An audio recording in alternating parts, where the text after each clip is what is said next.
Okay, so hopefully you have already finished creating your tools and now you want to implement them within your game. So first we're going to be creating the whole tool system, dropping tools, picking up tools, and creating the UI for picked up tools. And we are going to use, we're not going to be using Roblox tools, we're going to be using models, and hopefully you follow through. So first you want to create your tool GUI. All you need is a starter GUI, a container, basically a frame, and inside the frame you just want a UI list layout because then you're going to be adding individual UI elements and they're going to fill this container. Okay. Afterwards, you'd want to create a tool system, a script within the server script storage, and you want to attach a module script which has the tool frames within it. And I'll show you the module script in a second. You'd also want to add on the client side within starter player scripts a local script, and you want to attach a handler to the local script. And if you have created a template, you can just insert it, attach it to the handler. If you have not, you can add a frame to a container and design it however you want, and then attach it to the handler. Okay, so let's start with the client side. So the very first thing that you have to do is call your services, your player, and make sure that you do wait for a child because sometimes the humanoid takes a little bit of time to load and basically the script runs immediately. And if the humanoid has not loaded, then you're getting nil and then you're getting errors on the servers. Now, you'd want to set the equipped attribute to the humanoid, and this is going to be important later on within the script. You will understand. And you will call your remotes. I forgot to mention within replicated storage, just add the remotes folder and add the following three remotes. You can add the others as well because they will be essential later on within the course. But for now, add a drop, equip, and destroy event. And then you want to call for your GUI, so you can just do player.player GUI, and you will access the player GUI, and within player GUI you will see tools. So wait again, you have to wait for it to load, and call for your container, and require the handler. Remember this module script that we added uh, into our client. You also want to basically you want to mention call for the hotbar and you want to set an attribute to the hotbar which is max slots, so past 5 slots, so they cannot equip more than 5 tools basically. Now this is optional. I have created a folder within workspace within my map, and it is the already existing tools on the map, and this is optional. You can use it, or you can just. It's better to specify a specific folder for these tools because later on we will be adding tools to this folder, and we want to basically add their proximity prompt to the list that we have over here. Now, um, what this is, for example, if the player presses 1, the value that it returns is going to be 1 for us. And we're going to use this later for equipping and unequipping specific tools within the UI. Because the problem is that in the UI, the order might be different than the order of the tools within the specific folder that we have created for the player to store those tools within. And basically here we are taking a key code, and if the key code is equal to the one mentioned here, then the value of isDigit, this key code, is equal to 1. And then we have to create an equip function. Basically this is setting the proximity prompt for each of the tools, and we are checking if the proximity prompt has been triggered, and if that proximity prompt is triggered, and the number of children within our hotbar is less than the max slot. You remember we set max slots over here. Then we are going to set the action to add, and we're going to fire the equip server. And I will show you guys the server side in a second. We would also want to add the tool to the player GUI because it has been equipped. So I'll show you the handler as well in a second. And you'd also want to set the attribute of the tool having been connected to the prompt, the true. Now, we obviously want to run equip once because we already have tools within the tool system, but I also have this updated tool list, which is going to be mentioned in a different video. You can exclude it for now because it is not necessary for today's course, but basically what is happening here is that we are dispersing the tools all around the map, and as the tools are being added, their proximity prompt has to be added to this list of those which are being checked for the trigger, basically. Now, we're obviously going to use user input service. It has two parameters, the input and a game processed event, and all you have to understand is that sometimes the input might not be processed, and then you might have problems. But all you have to do to fix those problems, those errors, is just add this parameter over here. And now we're going to talk about equipping and unequipping the tools. So you have to write this whole code all together because then you're going to run into logical problems to not miss a single step. This is just the input key code that I put for throwing the tools on the ground, and you can set any input that you like over here. And in case of the equip tool, so we want to have a specific equip tool, and if you have an equip tool within the player, then we're going to be basically firing the drop server, and uh, so we want to check if a player is holding a tool within their hand, because when they are doing that, that tool is a part of their character model, and that's why we are looping through the player character, and we are checking if there is a model within the player character, and because our tools are all models, and basically everything within the player character are scripts or meshes. Um, the tools are basically going to stand out, and we are setting the equip tool to that part, and then we are firing the drop server and the handler remove. I will show you guys the handler in a second as well. Now, this is where I am using the digits. If you guys remember, this is digit table that I created. Um, Basically, what we are doing is we are checking if the input key code is equal to any of these key codes over here. And afterwards, we are checking, sorry, afterwards, we are checking if the number, the input, is less or equal to number of children within our container. Because what happens is you might have 4 children within the container, and the player might have an input of 6 or 7, and then you will get errors later on within your code, and we do not want that. Now, um, I don't understand. Okay, so you want to mention the container and the selected frame, and we are going to fill these selected hashes later on. So why am I doing +1 here? It's because we have a UI list layout. So if basically what happens is, for example, I input 1, um, the results that we get is 1, right? So the value of isDigit input key code 1 is 1.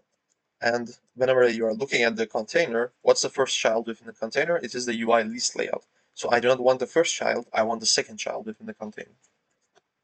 And I want the viewport frame, the children of the viewport frame within that container. Now, selected hash, selected tool, and all tool. So basically we are looping through the parts within the selected frame, because within a viewport frame we have both a camera, viewport camera, and a tool, tool that you want to show. And we are looking for that specific tool. And we look through that, and if one of them is a model, we are going to basically what I've done is for my tools, um, I forgot to mention this, sorry. Each tool has several components. Okay, so first of all, don't forget to anchor, not anchor, but build the various parts to the primary part, and set the primary part over here on the model. Do not forget that; that's very important. And don't um, don't think about the script; it's nothing important. You'd also want to add a relative size and a hash over here. So the hash is for us to detect whether there's a duplication or anything like that. So with each tool having its own unique hash, then it would remove the elements of the duplication. So if there is a repetition of a specific hash, it will not be, and the specific tool is not going to be duplicated at all. And relative size, this is for the UI, for us to get the UI size in general, because one problem that you will run into is that your tools are going to be in different sizes, so you have to set the C frames specifically for each tool. But you can change the camera distance based on the relative size of that tool, and it's really simple. All you have to do, let me find the tool. Uh, why is it not sure?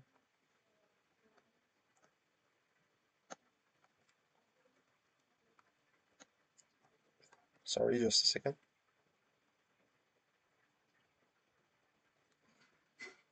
Okay. Basically, the relative size is just a box that is covering the tool to show the relative size of the tool. Basically, that's all there is to it. And you'd want to add your proximity prompt to the relative size, and you also want to weld it to your primary part. Do not forget to weld these things to your primary part. Now, the next step, we are also, so you remember we set this equipped value to false within the humanoid over here, as you can see. And here we are checking if that attribute is equal to false. And if it is, then we are going to loop through every tool within the tools folder that is within the player. Uh, so I'll show you in a second where we initialize this tools folder. It is within our server, and all you have to do is just copy this, and you will understand it once we move to the server side. Now you're also checking if the selected hash is equal to the value of that specific tool, and if it is equal to the selected tool, then you are setting the equipped to true, and select tool to basically the equipped value of this selected tool is also going to be true, and we will use this later on in the code. Now, um, if the equipped value is equal to true, then we want to loop through the player character. So if the player has a specific tool within their inventory already, then we are looping through all of the tools within the player character. And if the part is a model and the selected hash is equal to the hash of that part, specific part, then our selected tool is that part. So let's say, for example, this key detector is a part of my player character. It's going to loop through the character, and it's going to find this key detector, and it's going to look at its hash value, and it's going to check if the value over here is equal to the selected hash. Okay. Now, we are also checking um, if if that specific part, if its hash value is not equal to the hash value of the hash value mentioned over here, then we just want to unequip that specific tool, and we want to fire the equip server for the part that we are going to equip. Basically, this is the functionality of swapping the tool. So what happens is sometimes you just want to sometimes you have a tool equipped and you just want to swap to a different tool. What's happening is we are checking if the tool that you are pressing on within the tools folder, which is not within the player character but player server. And basically what we are doing is looping through that tools folder, and we are checking if the selected tool within the tools folder, if the value of the hash is equal to the tool that is currently being held by the player. If the hash value is not equal to the tool that hash value of the tool that is equipped by the player, then it is a different tool, obviously. So we want to swap out that tool with the current tool, basically. And so we want to unequip our current tool, basically. Now, we are also checking. So you remember we were setting the selected tool over here and over here. So if you have a selected tool, then we want to set equipped to false, because now we are trying to unequip that tool. And for the selected tool as well, we want to set the attribute to false. And if we do not have a specific selected tool, then we are going to again loop through the player's tool, and we are going to look at the selected hash and see if any of these tools within the folder have the hash value of the selected hash. And if they do, our selected tool is equal to 2. And again, we are going to set the equipped value of the selected tool to true. And if our selected tool has the equipped value of true, then we want to obviously equip it. So action is going to be equal to equip, and we are going to fire the equip server. And if the selected tool, if it is basically equal to false, and action is unequipped, we want to unequip the tool, and we're going to again fire the server. But this time our action is different, and that will have an effect within the server, and I will show you. Okay. Destroy remote. So I think we can move on to the module script and then talk about this, because this is a little bit more relevant whenever we go to the server side. So let's move on to the module script. If you by any chance forgot where the module script was, you want a module script attached to the client, and you want your template attached to the module script. So there are a couple things that you have to do. First, because we are using object-oriented programming, don't you have to whatever the name that you have given here to this module script is, just write that name, and dot dash dash index is equal to UI. So basically, if an element is missing, we don't know where the element is, it's going to look through this list for that element. Okay. Now you want to initialize twin service. I believe that I did not use it, but I will explain when you can use it. You want to initialize your players as well, and create a twin info, very simple. And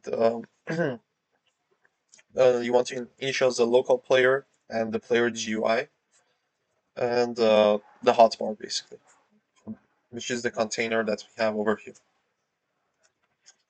You want to also initialize the template every time you add a UI element, and you want to clone it.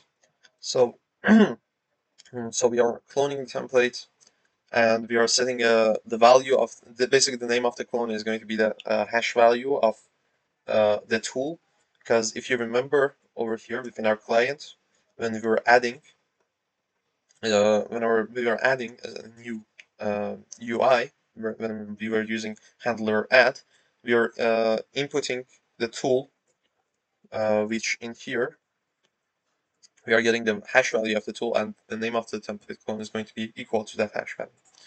And the parent is going to be obviously hotbar, because we are trying to add these templates to our container so that they basically form a list. And we want to also find the viewport frame within the template clone, and the view item is obviously going to be our tool, and we are going to parent our viewport item to the viewport frame, and we want to get the display frame. So just write this for now, and you might be wondering, we haven't initialized display C-frame yet. We haven't given that attribute to the tool. So where can I? Why are we retrieving it? It's because on the server side, if you remember, we have these tool C-frames and the tool system, and that's where we are basically setting the display C-frames. And you might be tempted to do it for on the client side, but the problem with that is on the client side it's going to be visible for a single player, and then whenever you're trying to retrieve that same code from a different client, then you are going to run into lots of problems because that attribute is not really set on the tool basically. So basically, the best way I can explain it is. Um, you are setting that attribute, but whenever it comes to retrieving it, it's not really visible on the server side. So when you are retrieving it, you are getting nil. Okay, and all you have to do is set the primary part C frame. Um, so this is important, and you can multiply it by the display C frame later on. If you are just testing, you do not need to include this for now until we get to the server side. Now, this is where we use the relative size that I mentioned. You want to basically your size x and size z are going to be equal to the view item. Basically the relative size of the view item. You want to use the x and the z axis size, and all you have to do is multiply the two sizes. So let me show it. So you have the x-axis, size of the x-axis, and the size of the y-axis, and you want to multiply these two by each other to get the overall relative size of the tool in general.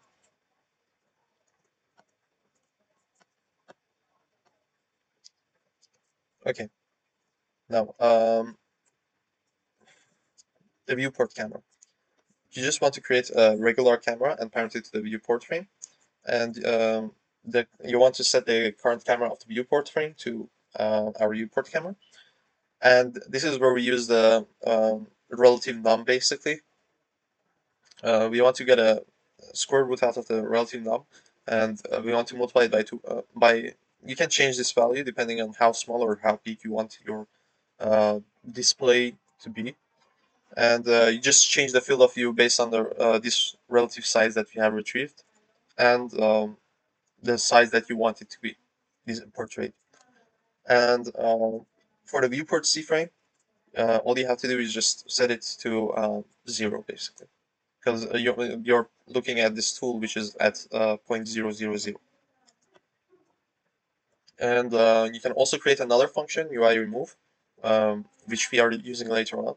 Actually, we were using it as well. UI remove is used here. Yep. Whenever we are dropping the tool, and it will also be used here whenever we are destroying the tool, as you can see.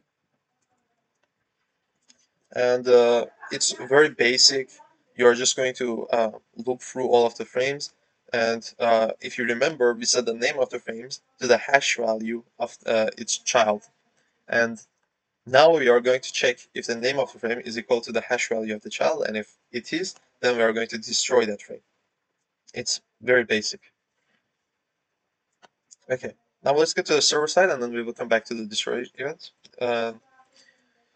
So on the server side, again, we need user input service, replicate storage, and players service. Mention your remotes because we are going to be using them, and we are also going to find the tools folder within the map and the tools frames. And if you remember these tools frames, it's a part of the. It is its parent is the script. So all you have to do is just require script.tools frames. Now, whenever the player is added, what we want to do is parent a tools folder to the player, and um, basically we are creating a folder, giving it a name, and then parenting it to the player. And so why we are using update tool cframes? For now, you can just use this for loop. You don't need to use update tool cframes. But later on, whenever you are adding tools to this tools folder, where you are adding tools to this tools folder, you want to update the tool cframes, and you also want to update. Um, if you remember in the client, I also had a check over here. You also want to update this equip function because you want to add your proximity prompt to the list of those that we are checking for the triggers. Okay, so what we are doing here is basically, if you have worked with module scripts and you understand them well, um, whenever you are looping through the module script, you are going to get the cframe table. So this is going to be the table that you are getting, and you are going to get the name, which is this name over here. And what we want to do is in the module script, we want the name to be equal to the name of the tool, the general name, not the hash value, just the name of the tool. And we want to set whatever base cframes and display cframes that we want to have for our tool. This allows you to uh, this allows you to customize the cframes of your various tools. Now, um, what we are doing here is we are going to go through the tools within the tools folder, and if the name of that tool is equal to, if basically um, the name of that tool is equal to the name that we have over here, then we want to set the base cframe and the display cframe of that tool for that specific tool basically.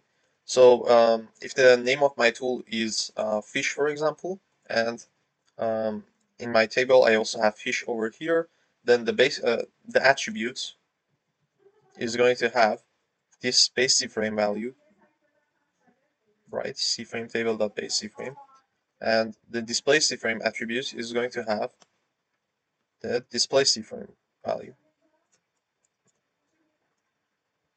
Okay.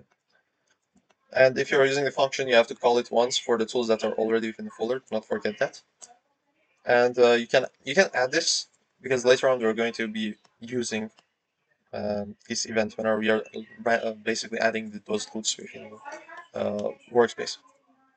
Now the equip server.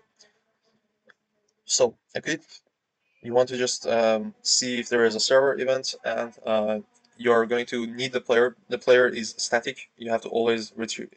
Basically, the first thing that you will get is always the player, and you want the specific tool and the action. Do not forget here the tool that we are adding is once again the selected tool, and the action is either equip or unequip or destroy, even or drop. Okay. Now, if the action is equal to add, so if you are adding the tool, then the parent of the tool is going to be equal to player.tools. Um, player.tools is a folder within the player. I believe we added it somewhere here. Yeah, you remember we added this tools folder to the player, not the character, just the player, and we are going to basically retrieve that tools folder now, and we are going to set the parent of our tool to that folder that we created, and we are going to also set the proximity prompt to false because we do not want other players to be able to equip the tool out of the hand of our current player. What are we going to do whenever we are trying to equip the tool? So we are looking at the base frame, and we are getting that base frame from the tool that we have already set that attribute to the tool, if you remember over here. And the parent of the tool is going to be character whenever we are equipping it, and the primary part frame is going to be the base frame. It's going to be the whatever hand of the player you want the tool to be attached to. So if it's left hand, then left hand. If it's right hand, it's then use right hand here. The C frame of that hand times your base C frame. And you also want to create a build because you want that to be attached to the hand, and the parent of the weld is going to be the primary part of your tool, and just we want this weld to have a specific name because later on we want to remove this weld and not the other welds constraints basically. So part zero is going to be the primary part of the tool, and the part one is going to be the right hand of the player. And if the action is unequipped, so if the player is pressing again on the same button and they are trying to unequip the tool that they have in hand, then the parent of the tool is going to be again the folder, tools folder within the player, and the primary part, the tool to handle, we want to destroy it, basically. Um, the job server.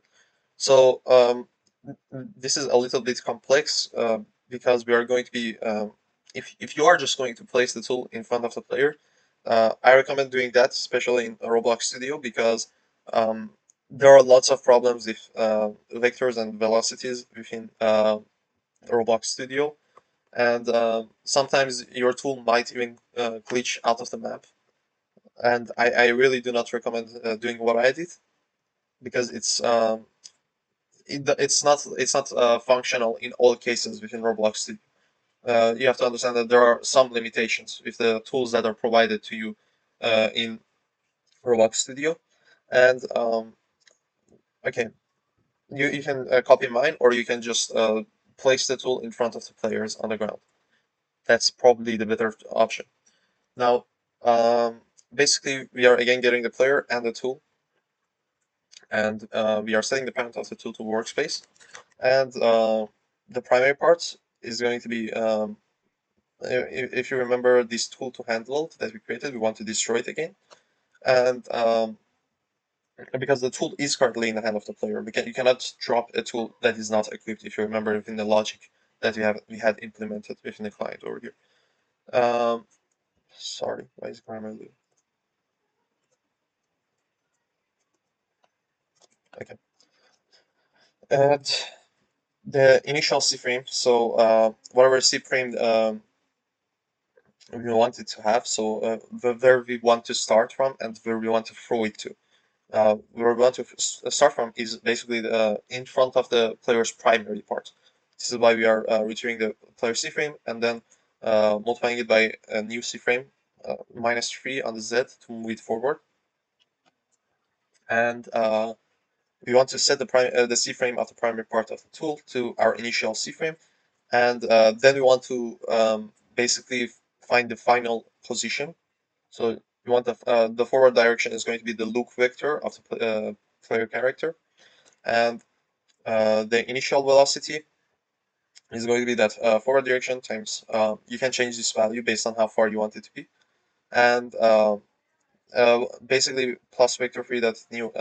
This is how high up you want it to go before descending down, and this is like very basic. I recommend keeping this as 30 is really good. I've experimented with it. 30 is like the best value over here.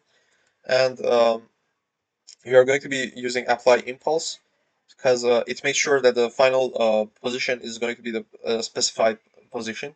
And all you have to do is just multiply initial velocity by tool.primary part.assembly mass.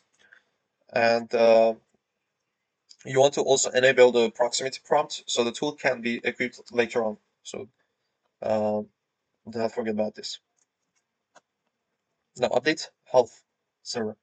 Um, this is, I think I will mention this later on, but one thing that I have to mention that I made a previous video and that there was a specific bug that I ran into, and it is within the health and sprinting systems.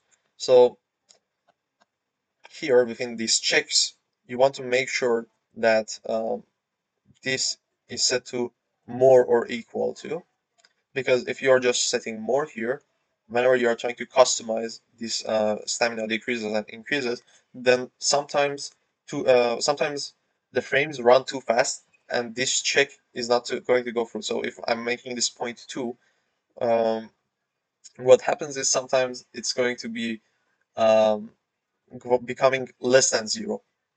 And if you have just a check of equal to 0, then you have negative values for this basically. And same thing for here. You also want to do less or equal. If you just have equal, then sometimes what happens is stamina is going to regenerate for more than 100 at a single frame, and then this check is no longer happening, and the stamina is infinitely increasing. So now let's talk about loot dispersion. So the first thing that you have to do is again mention replicated storage, run service, player service, and um, there are a couple things that you have to create. So first, you have to create some droppers. So in my case, I have two types of droppers. One of them requires a key to show the loop. Some of them just outright are the places where the tool where different items are going to basically spawn. Now, you do not have to do what I did. You just have to understand how loot dispersion in general works. So just create droppers and place them in various locations within your map. As you can see, I have it in different spots of the map, and these are where my loot are going to spawn. And these droppers, because they are placed inside the ground, the item C frame is going to be basically uh, three slots above. Okay, but the other types of droppers, the C frame is basically just going to be exactly where they are. And once you have done that, you have created those folders within your map, and then placed down all of your droppers. You can just go ahead and create a script within the server scripts over here, and you can name it loot dispersion or whatever you want. Um, because we are using unique hashes for each item to prevent any sort of duplication, you kind of have to keep count of each of these items and give them a specific hash based on the number that they are, based on their unique number. And you can use a model script because I had very few items. I just straight up used regular numbers, but you can use a model script to handle this. It will be much more efficient than just outright giving each of them a specific value. And you need a list for the loot droppers and a list for the keys.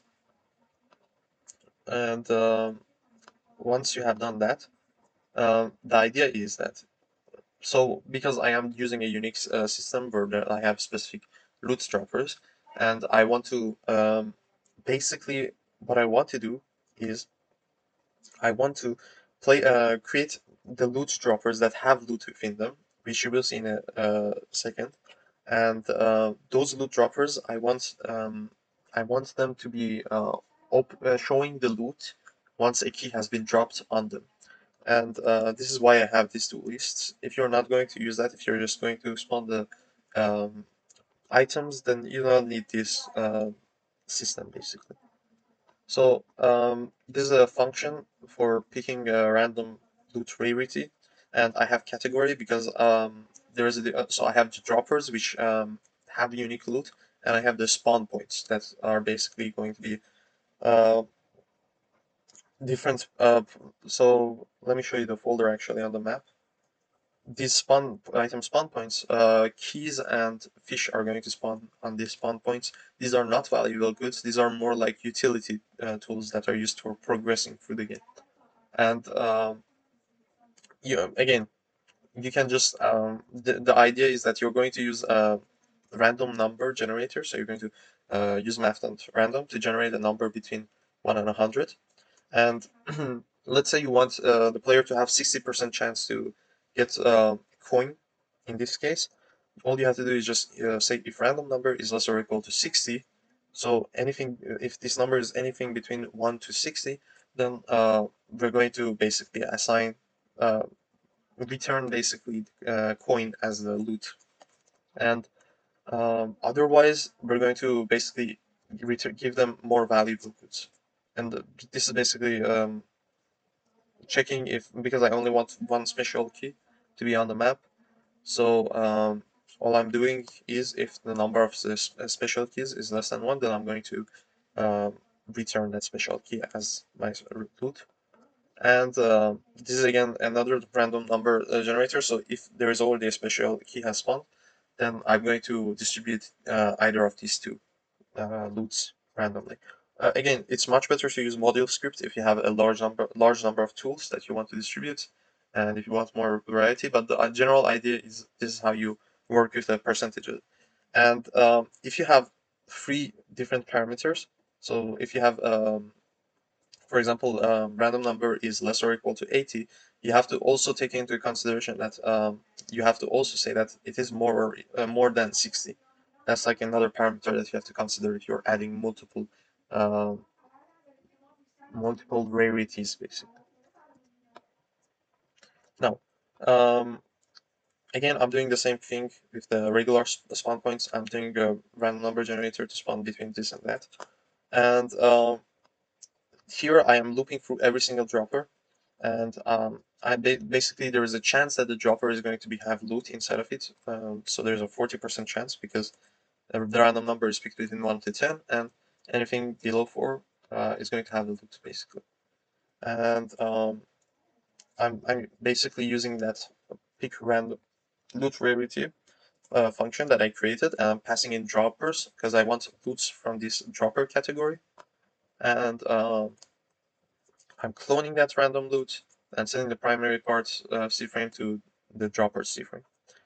Now, now I'm checking also if like the loot clone is coin, because there are multiple of those coins. And if you remember, I was adding up each of these coin numbers. And if it is coin, then the value of the hash is not just going to be coin, because if the hash value is just coin, then you have multiple items with the same hash value, and therefore you will have some bugs with the inventory system that we created. So I am changing the hash value. And if you remember the loot dropper list that we mentioned previously, we are basically, for the unique ID of that dropper, we're going to have the dropper itself and the loot that is attached to it. And this is important for the keys, basically.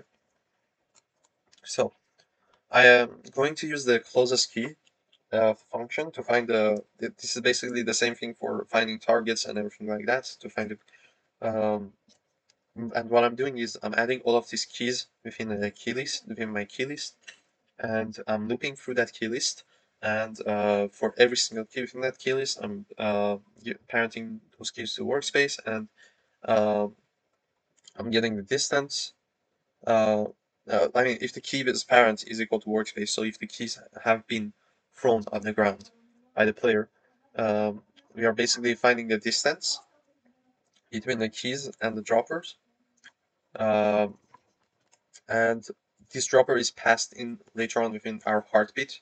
So yeah, we are finding the closest position and that magnitude to find the distance. So if there is like a diagonal distance, uh, and we are checking for the shortest uh, distance, the key is the shortest distance from these droppers, basically. So every time if the distance is shorter than the shortest distance, then we are basically changing the shortest distance to that distance and the closest key to that key. So it's going to loop for all of the keys in the key list, changing and finding the closest key, basically, and then returning that closest key and the shortest distance. And this is the run service. So every frame we are running this function, basically, and we are checking if there should be an update in the players. So if there should be update in the tools list, because these tools that we are parenting, um, I believe they were from a loot folder, which was in, let me check, in the replicated storage. So these were not a part of the tools.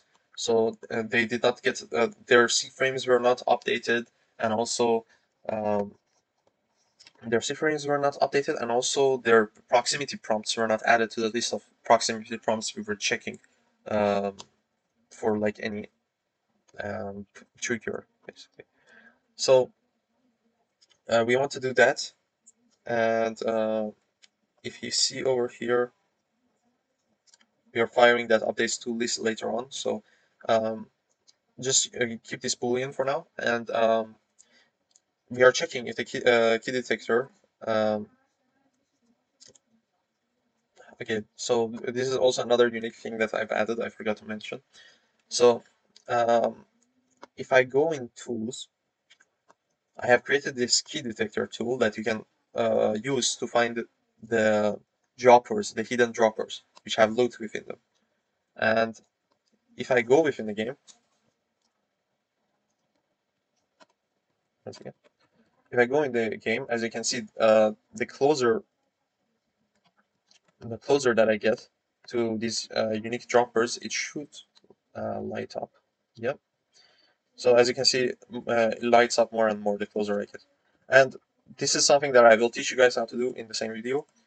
And so it is important. If you want to have it, you have to do this.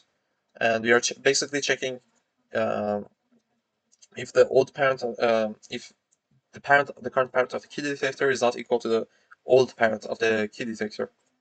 And if it is not, then the parent of the old detector should be equal to uh, the current parent, basically. So this was a problem I was running too, basically, and that was whenever I was equipping and unequipping this key detector, it was resetting, and I didn't want it to reset.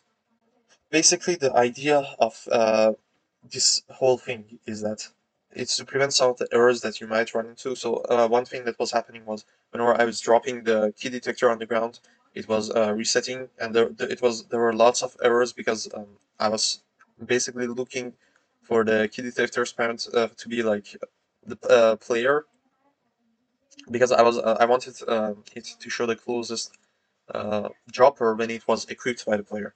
So one problem was I was running into was whenever they were throwing it on the ground, and uh, there was a whole list of errors that oh, you are looking through humanate root part, even though root part is nil, or it was returning the old parent instead of the new parent for some reason. So I just have this check to see if I should update the parent of the key detector or not. And here, I am just checking if the parent of key detector is player, and these two checks basically make sure that it is a player that has the key detector equipped. And I have this transfer list, which I am using for basically I am using it for updating the loot droppers, which is something that I am checking for within the key detector itself. And here I am looking for through every dropper. And if you guys remember, we created this get closest key function. I am calling it and passing in the dropper from my droppers list. And if there is a closest key and the distance is less than 6, then I'm just getting the tool, basically the specific loot that we had within this dropper.loot. And I'm parenting it to workspace.map.tools, and setting the primary part C-frame to the C-frame of the dropper, just 3 slots above, because they are placed underground. And I'm also firing the update tool C-frames because these loots previously were not within the tools list, folder. And I am also destroying that closest key because I wanted the key to be destroyed once it has been used to get the loot. And should update players is equal to true, because we have to update the list of the tools. So I'm checking if the should update players list is equal to true, then I am basically updating my tools list. And obviously we want to set that loot has already been retrieved, so we want to set that dropper's value to nil, basically. Okay. And don't forget to update it for every single player, because if you just I mean, you have to do it practically, but the idea is that neither of the players within the game have this tool, this proximity prompt trigger uh, in their local script. So if you guys remember, while we were working, we had this when we were working on the client side. we had this when we were basically updating the tool list whenever we were receiving a client event, and this is because these proximity prompts we are not checking for the added tools. Okay, so we are not checking for triggers in the added tools. We were just checking for triggers in the old tools that were in the tool list when the game was running. So we have to update it, and also tool frames. We also have to update those. So I'm going to go back to the tool system. If you guys remember, I had this. I was checking for update tool frames event, and if there was an event, then I was updating the tool frames. You have to include it as well. Okay. Now this is the key detection, the code for key detection. So I'm using a run service and a replicated storage. Again, I need the droppers list to find the closest dropper. So I'm waiting for my loot dropper events. If you guys remember, if in loot, we were calling this event here. Okay, where was it?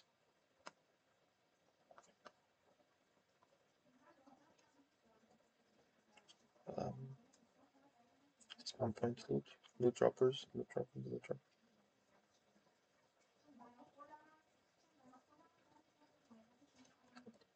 loot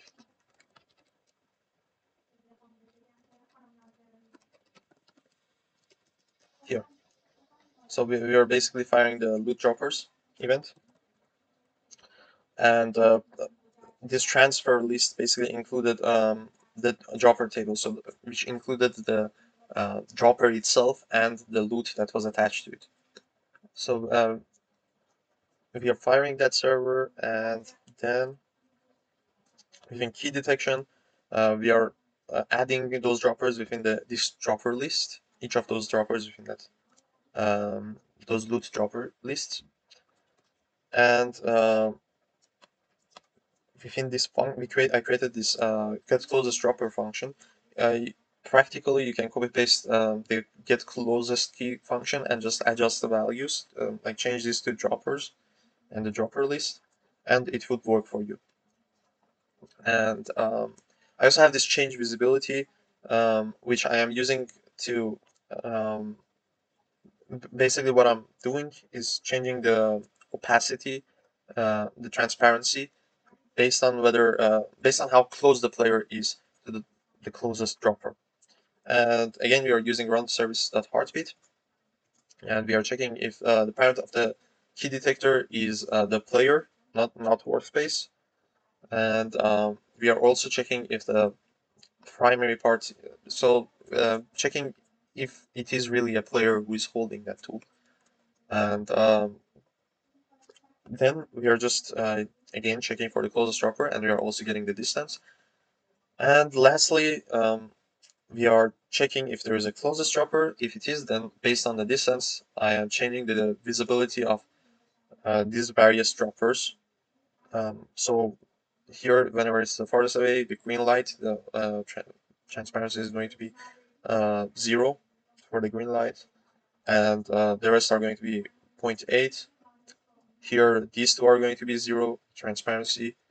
These two are going to be zero point 0.8. So the closer it gets, more of them are going to have a transparency of 0, basically. And make sure to also put a check if the distance is more than 60, or any value that you have as your highest distance that your first light is going to turn on. And make sure you change the visibility to false. And if there are no closest droppers, also make sure to change the visibility to false, because the player may claim all the loot they have, and they do not have any closest droppers, but the visibility is still going to be that transparency is still going to remain as 0. So you have to change it back to zero point 0.8 once all the loots have been claimed. Okay, and there's one last thing. This is optional. If you want to prevent players from healing, all you have to do is just add a script in the starter character scripts and name it health. And then you can just set up your unique health system however you want it to be. What I'm doing is I'm checking if the player is basically left clicking, and if they are doing that, then there's a debounce on how many fishes they can eat every second, and so every 4 seconds they can eat a single fish. And if the player has a fish within their inventory basically, and they have it within their hand, then I am updating this all the time, and I'm also firing this server to increase the health of the player, which I believe you guys have already seen it within tool system. Uh, this is update health um, remote event basically, and I'm receiving the server event, and uh, obviously the first parameter is player, and the second parameter that I was passing in was basically the fish, which I have here as food, and I'm basically retrieving the hash. I am checking if the player fits those parameters for like increasing their health. So if their health is less than 100 and their health plus 15 is again less or equal to 100, then just add 15 to their health. And I am also passing in the destroy event. As you guys remember, we had the destroy event within our uh, client destroy event over here, where we just were looking through all of the children, and if their hash value is equal to this past hash value, then we are going to destroy that child.